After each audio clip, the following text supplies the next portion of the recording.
Atid lang natin si tatay. Thank you. Oo.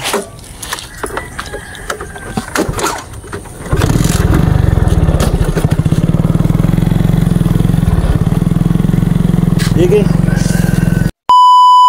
Magandang umaga mga ka-striker, panibagong araw na naman, panibagong episode na naman ang inyong mapapanood ang ganap ngayong araw na ito. So tingnan natin kung andyan na ba sila Kuya Noli. Ayan, pupunta natin.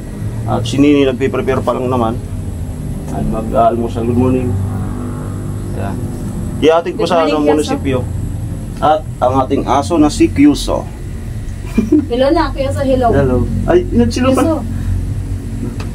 Ay. Kyuso, ay, Kyuso. Ay, andok ay.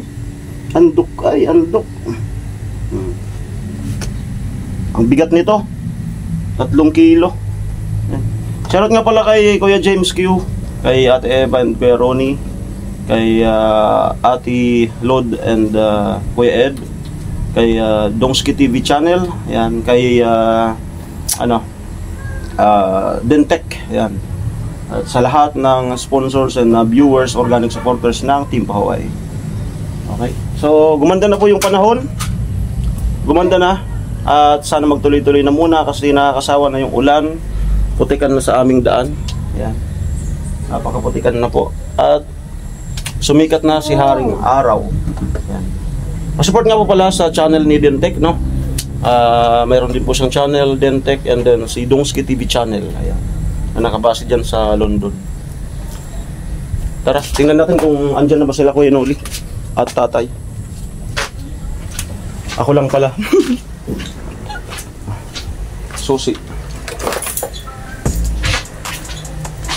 Ne, sunod ka na lang.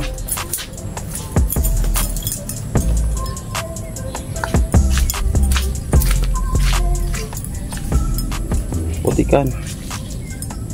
Iya. Ayan o.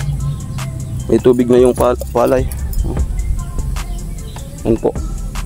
Maganda na yung panahon. Yan. So, paganda ng panahon, malapit na yung ating pagsisimula sa bagong project.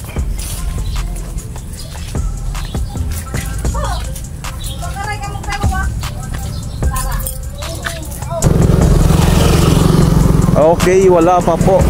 Ayan. Wala pa. So ikot na tayo. Wala pa yung sasakyan. Ay yung bahay nila Kuya Noli.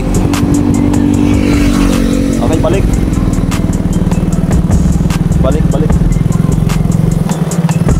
Ihatid ko na si Nini.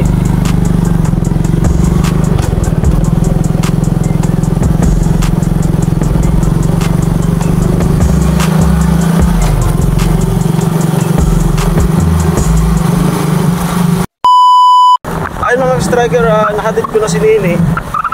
Nahatid ko na po si Nini doon sa munisipyo. Habang pauwi ako, kaanong gusto ko po ay. Yeah. Nakuha siya ng buhol. Siguro pang business na tayo. Okay na. Ayan, so mas mag-isa lang siya. Tapos yun pala yung kamay niya, hindi niya pala may hawak. Kaya siguro yung pag-ikot ko, sakay ko siya yan. Ito yung kanyang nakuhang buhol. Yan. Sinakay ko dito sa harapan ng motor. Bali, nakaano sa ulo niya kanina. Ngayon, hindi pala kahawak. Ayan, truck na yung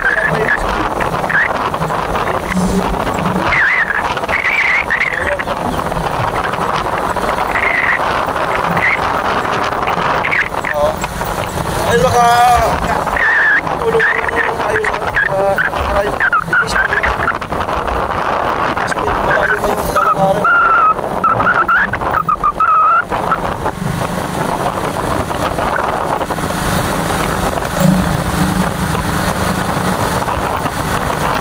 Pero nagdalawang isip lang daw kasi akala ko nakakulang na yung bahay niya. Pero parang may pumubulong sa akin na ikutan mo. Kaya naligutan ko talaga. Yun siguro.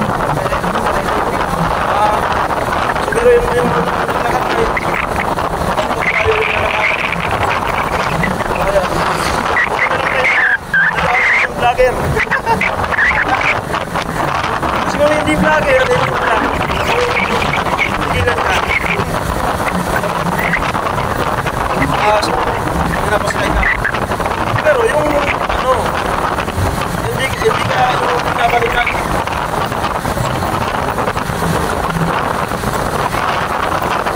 Oo. Ayo. So, yung nakuha mo tayo, mga ilang, ano na to, ilang paso na ito pagpilin. Okay.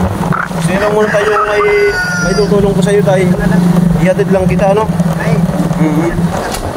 Dyan lang. Okay.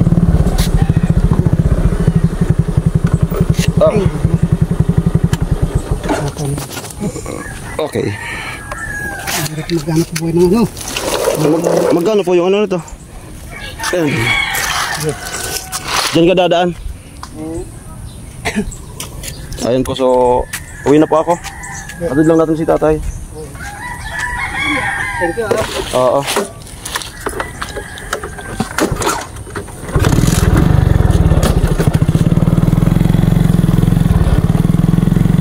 Sige. Ayan.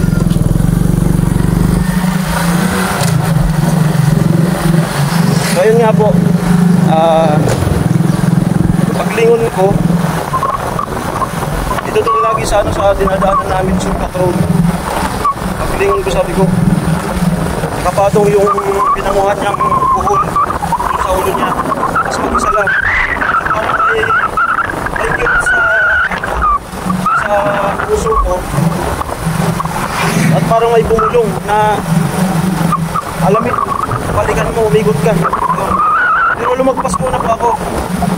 So hindi ko naiwasan na mag-alinlangan din, no? Kasi kahit na gano'n na naawa tayo ay kailangan din natin na makiramdam, no?